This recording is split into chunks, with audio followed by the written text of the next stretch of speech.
د حضرت عمر رضی الله تعالی عنہ په دور کې دا فتوحات ډیر زیات شو او د مسلمانانو لخر بچ په کم ځای باندې ورتو بس هغه به قبضه کو الله پاک ورله لوی شان ورکړ نو وای دا فتوحات او دا فتح دومره زیات شوي چې وسط ایشیا تم دا امیر المؤمنین عمر بن الخطاب رضی الله تعالی عنہ لشکر ورسېدو او الته یو قلاوه چې په هغه کې دغه کافران روپوش او پټ شوي وو او د مسلمانانو لښکر په ډېرې حملې وکړې خو دغه قلا نه پته کېده نو امیر المؤمنین عمر بن الخطاب رضی الله تعالی عنہ پسې سوال جواب راولېږو چې امیر المؤمنین منګه څومره ورځ ده په دې قلا باندې منګه حملې کوو اوسه پورې دا منګه فتح نه کړه دا څه وجه کېدی شي کو زمنګ د وخت بادشاهان وي نو ورته به ویلو چې ورګه منګه درله اسلحه درلیږو فوج به نور در اولیږو امیر المؤمنین ورته وایي نه وایي ته دا تمام مجاهدین راغونډ کا دا خپل مرګري راغونډ کا او تحقیق وکړي چې تاسو نه د پاک پیغمبر چرته سنت خو نه دی پاتې شوی چې دا نن تاسو په دې قلا باندې حمله کوي او نه فتح کیږي نو تحقیق وکړئ د پاک پیغمبر سنت به در نه پاتې شوی وي سپهسالار او دغه کمانډر دا تمام مجاهدین راغونډ کړل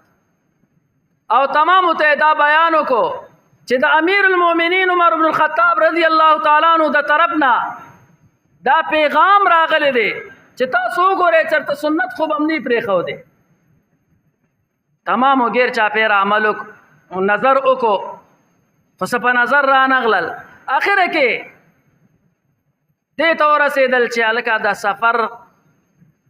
ورځې دي منګه په سفر باندې یو نو زمونږ نه یو سنت عمل پاتې شوی دی چې هغه مسواک کول دي نو موږ سره مسواکونه نشته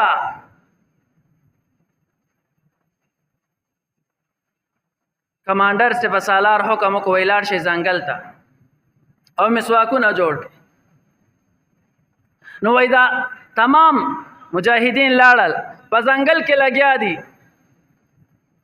او مسواکونه راخلي نو وای په دغه دور کې دا مشهوره وه کافرانو به چې خپل بچي وده کول نو وای ورته به وی چې وده شه مسلمانان را روان دي اوبه دې خوري دومره په کافرانو باندې د مسلمانانو روب پروت چې خپل بچي به وده کول ورته به وده شګینې کو نو د کې مسلمان برا شو به دي خوري دا خبره مشهوره وه دوی دا مسواکونه جوړ کړل او راغلل د جمعې ورځ وه د جمعې په سحر باندې دغه کافران هم قلا ته برختلي دي او دې مسلمانانو ته ګوري چې دوی ته خپل مشر حکم وکړو او دوی لاړل دا لرګي د څه دپاره راکټ کړه هزاراتو دوی دغه مسواکونه چې کله شروع کړل نو وی دوی ته هغه خبره را یاده شوه چې زمونږ مشرانو به موږ ته خبره کوله او موږ کې دا خبره مشهوره ده چې دا مسلمان خلق خوري نو واقعي جوړ دا پریشا دا مسلمان منګه خوري هغه د غاښونه راته تیره کوي زمونږ د مشرانو خبره جوړ صحیح شوله حضراتو وای دوی چې کله سار حمله وکړه او دا کافرانو په ذهن کې دا خبره راغلی وه تمام وتښتېدل چې هسې نه دا مسلمانان هم وخوري او وایي د جمعې د مونځ نه مخکې هغه قلا فتح شوه او مجاهدینو په هغې کې د جمعې مونځ د یو سنت د برکته